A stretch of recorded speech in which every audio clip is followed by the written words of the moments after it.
Olá, meus queridos alunos, aqui é o Wesley, professor de História. Nós vamos falar sobre a relação entre o governo republicano e os povos indígenas brasileiros. Esta é a aula da semana 3 do PET 2 do nono ano. Preste bastante atenção. Há informações bastante interessantes para que vocês realizem as atividades. As políticas indigenistas na Primeira República, nós vamos ver surgir esse tipo de legislação no Brasil nesse período de República Café com Leite, de Primeira República. Lembrando que a utilização do termo Primeira República é em substituição ao termo República Velha, que é um termo bastante antiquado, um termo bastante, inclusive, preconceituoso.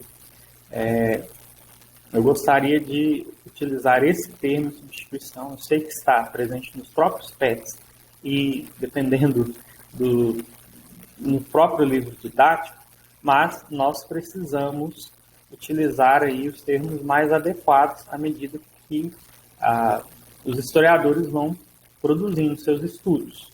Okay? No ano de 1910, nós vamos ter o surgimento de um serviço de proteção ao índio no Brasil. Tinha um objetivo aí de supervisionar em âmbito nacional os assuntos indígenas. Então, era uma forma aí de se comunicar com os indígenas, de tratar da questão da demarcação de terras e, principalmente, tratar de, entre muitas aspas, da civilização desses índios. Esse projeto instituía uma grande mudança em relação à igreja. Por quê? Até então, durante toda a história do Brasil, toda a história da América Portuguesa e do Brasil independente, nós tivemos a igreja enquanto encarregada de dar catequese, de evangelizar, esses pagãos, de evangelizar esses povos indígenas. Então, era um dever, tomado pela igreja aí, de catequização e de educação dos índios. Com a Constituição de 1891, com o movimento republicano, que era laico, ou seja, que trazia essa questão da separação do Estado com a igreja, algo diferente do que ocorria aí dentro do Brasil Império e do Brasil colonizado aí por Portugal, nós temos aí esta parte aí de separação. Então, seria instituída uma assistência leiga para estes indígenas. Política indigenista, ela civilizaria o índio e o transformaria em um trabalhador nacional. Basicamente, era isso que eles queriam fazer, basicamente essa ideia. Isso aqui revela um preconceito, porque o que significa civilizar? Significa impor de algum modo a cultura europeia, a cultura dos europeus. E este é um dos grandes objetivos aí do governo republicano. Pensemos, por exemplo, na questão, nós falamos na última aula da revolta da vacina. A revolta da vacina, ela se dá dentro de um contexto de modernização da cidade do Rio, que queria imitar Paris. Entendeu? Inclusive colocaram pardais, pombos, esse tipo de coisa, para imitar Paris. Mas, enfim, algo que foi uma péssima ideia. Esta é uma ideia preconceituosa de que os índios precisariam ser civilizados, ou seja, precisaria se impor uma cultura superior a que esses índios teriam. Então, esta é uma ideia, no entender aí moderno, do entender aí contemporâneo, uma ideia bastante preconceituosa. E para isso seriam empregados métodos e técnicas educacionais, controlando esse processo, baseando em mecanismos de nacionalização dos povos indígenas. Então, é um projeto operado basicamente pelo governo federal. E isso vai desagradar muitas pessoas.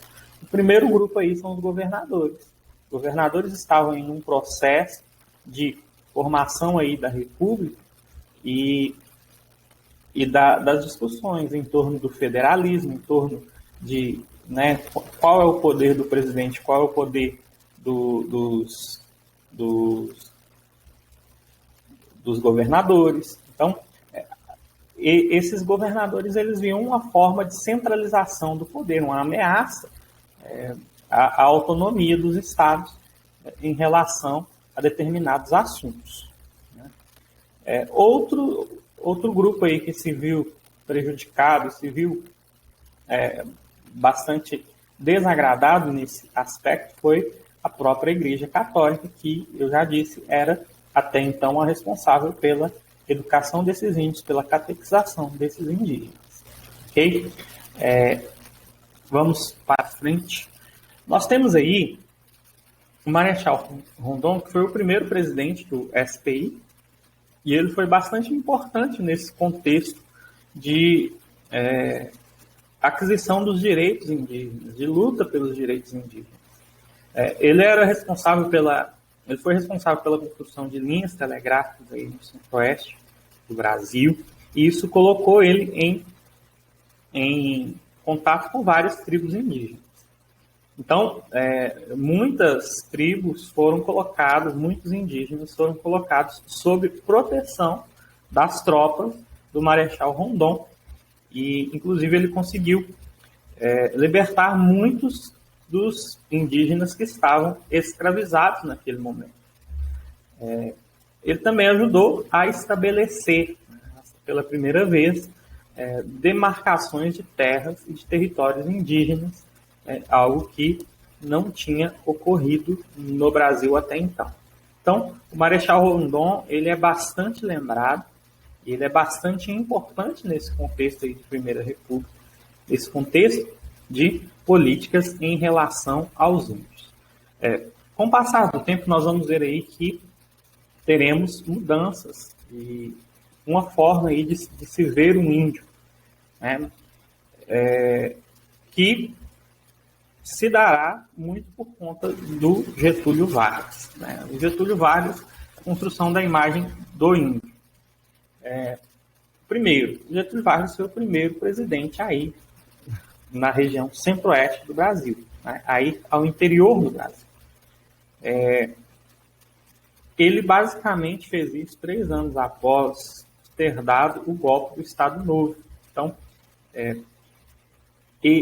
há um desejo aqui e há uma construção de um certo nacionalismo por parte do Getúlio Vargas. Então, para ele era importante criar uma imagem do indígena, né, do índio, aquele que seria a figura, né, um contribuidor inestimável para a formação histórica brasileira. Então, houve esse esforço, né, e o Getúlio Vargas reuniu aí intelectuais e vários funcionários do seu governo para a construção dessa imagem de um indígena como símbolo nacional, símbolo da nossa brasilidade. Né? Então, o índio aí, ele foi, né, ou o indígena, ele foi utilizado aí como uma forma aí de legitimação do poder do Vargas. Então, basicamente o que nós entendemos a respeito dessas políticas, dessa forma, dessa imagem que o Vargas coloca no índio, é isso. Uma utilização da sua imagem como uma forma de legitimação do seu poder, da sua autoridade sobre o Estado e a legitimação de suas ideias aí nacionalistas. Vamos para as atividades dessa semana, são 3. Essa semana, até então, foi a semana mais tranquila do PET, né? Porque as 2 primeiras semanas foram bastante atividades, com bastante matérias, e essa semana, graças a Deus, vocês vão poder descansar um pouco, porque são menos atividades e a matéria também é bastante menor. nós temos aí a número 1, que traz o texto do decreto, que deu origem ao SPI, e ele coloca aí os objetivos. Você vai colocar quais eram os objetivos em relação aos povos indígenas, né, da criação do SPI.